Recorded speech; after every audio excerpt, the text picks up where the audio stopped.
শেষ হলো বিপিএল এর একাদশতম আসর। কেমন ছিল এবারে আসরটি? সর্বোচ্চ রান সংগ্রাহক কিংবা সর্বোচ্চ উইকেট কে নিয়েছেন, এই সব বিষয় নিয়ে আজকে কথা বলবো মোহনা নিউজ রুম থেকে। আপনাদের সঙ্গে আছি আমি কাজী পাপ্পু। বিপিএল শুরুর আগে ক্রীড়া উপদেষ্টা আসিফ মাহমুদ সজীব ভুঁইয়া বলেছিলেন এবারের বিপিএল হবে অন্যতম। ঠিক একই সুরে কথা বলেছিলেন বিসিবি প্রধান ফারুক আহমেদও। শুরুর থেকেই আমরা দেখেছি এবারে বিপিএলে রানের ফোয়ারা, যেটা গত 10 আসরে দেখা হয়নি। এবারে বিপিএলে 11টি ম্যাচে প্রায় 200-র উপরে স্কোর হয়েছে। এই আসরেই সর্বোচ্চ দলীয় রান দেখা গিয়েছে 253, যেটা করেছিলেন ঢাকা ক্যাপিটালস দুর্বার রাজশাহীর বিপক্ষে।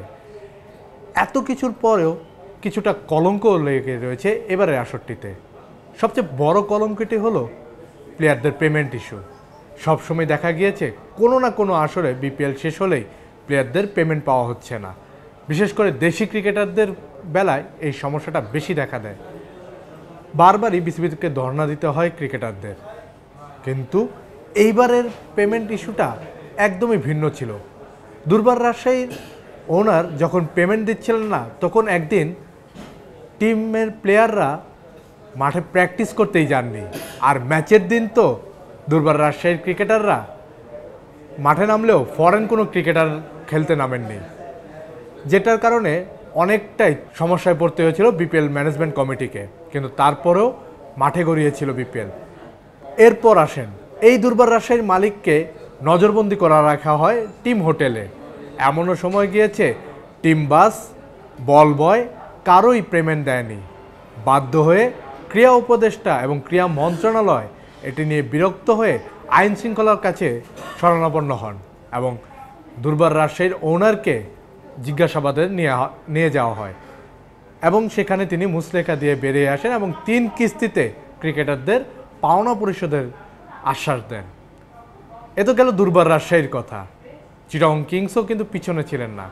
তারাও বেশ কয়েকজন ক্রিকেটারের পেমেন্ট দিতে অস্বীকার করেন, যার ভিতরে রয়েছেন পারভেজ হোসেন ইমন, যার লাস্ট কয়েকটা ম্যাচে দুর্দান্ত ব্যাটিং করেন এই ক্রিকেটার। তারপরেও তার পাওনা নিয়ে গড়িমসি করেছিলেন চিটাগং কিংস।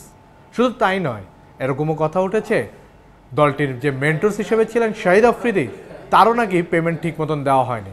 বাট এখনও এই বিষয়টি ক্লিয়ার করেননি চিটাগং কিংসের কর্ণধার সামির কাদের। ইয়াশা সাগর দলটির হোস্ট, তিনিও কিন্তু বিপিএল শেষের আগেই চলে গিয়েছেন। কথা এবং কাজে মিল পাননি তিনিও। তিনি দাবি করেছেন তার এখনও 40% পেমেন্ট বাকি। যেভাবে তাকে নিয়ে আসা হয়েছিল, যে কমিটমেন্ট করে, সেই কমিটমেন্টের বাইরে গিয়ে কথা বলছেন চিটাগং কিংসের কর্ণধাররা, যার কারণেই তিনি বিপিএল শেষ না করেই ফিরে গিয়েছেন। এই ছিল চিটাগং কিংসের পেমেন্ট ইস্যু। এবার আসেন ম্যাচ ফিক্সিংয়ের ঘটনা। ম্যাচ ফিক্সিং বা স্পট ফিক্সিং প্রত্যেকটা ফ্র্যাঞ্চাইজি লিগ কিংবা ন্যাশনাল টিম, জাতীয় দল যেখানেই যান না কেন এই জিনিসটা দেখা যায়। কিন্তু এবারের বিপিএলে এটা খুব ভালোভাবে আলোড়ন তৈরি করেছে। বিশেষ করে 2জন ক্রিকেটারের উপরে ফোকাস রেখেছে, যার ভিতরে একজন ছিলেন এনামুল হক বিজয়, যাকে দেশ থেকে নিষেধাজ্ঞাও দেওয়া হয়েছে। বিজয় তাৎক্ষণিক জানিয়েছেন যে তার বিরুদ্ধে এই এলিগেন্ট লাগানোর কারণে তিনি খুবই অসন্তুষ্ট এবং তিনি এর বিরুদ্ধে আইনি ব্যবস্থাও নেবেন। টোটাল আক্কু পুরো বিষয়টিকে তদন্ত করছেন। টোটাল 8টি ম্যাচকে ঘিরে রয়েছে ম্যাচ ফিক্সিংয়ের অভিযোগ বা স্পট ফিক্সিংয়ের অভিযোগ। কেন? বেশ কিছু হোয়াইট বল কিংবা নো বল, ওভার স্টেপ কিংবা যে ওভারে যত রান দরকার ছিল সেই রান যখন আসছে তখনই মানুষের মনে দানা বাঁধে ফিক্সিংয়ের। জানিয়ে তদন্ত চলছে, হয়তোবা খুব দ্রুতই জানা যাবে রিপোর্ট আসলে কি ফিক্সিং হয়েছে কিনা এবারে বিপিএলে।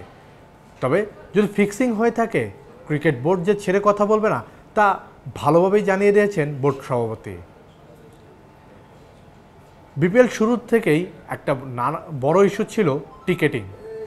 বিপিএলের টিকেট ইস্যু নিয়ে এবার শুধু দ্বন্দ্ব কত রকমের হয়েছে তাই একটু বলি।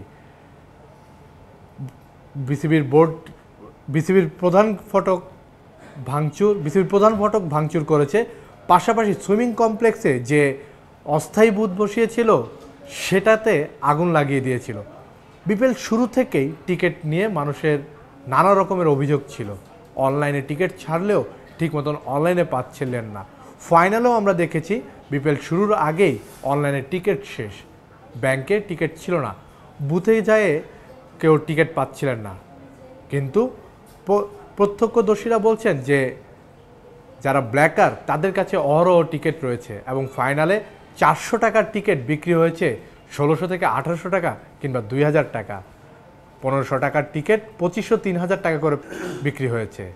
তখনই ক্রিকেট ভক্তরা অনেকটা বিরক্ত হয়েছেন এবং তারা বলেছেন এই ব্ল্যাক যদি বন্ধ না করা হয় তাহলে ক্রিকেটটা ধ্বংস হয়ে যাবে, অথবা যারা ক্রিকেট ফ্যান রয়েছে তারা মাঠে যাবেন না। এবার আসেন বিপিএলের পারফরমেন্সের গ্রাফটা। বিপিএলের পারফরমেন্সে এবার দেশি ক্রিকেটারদের ছিল জয় জয়কার। সর্বোচ্চ রান সংগ্রাহকের তালিকায় ছিলেন নাইম শেখ, সবার উপরে 500-র উপরে তিনি রান করেছেন।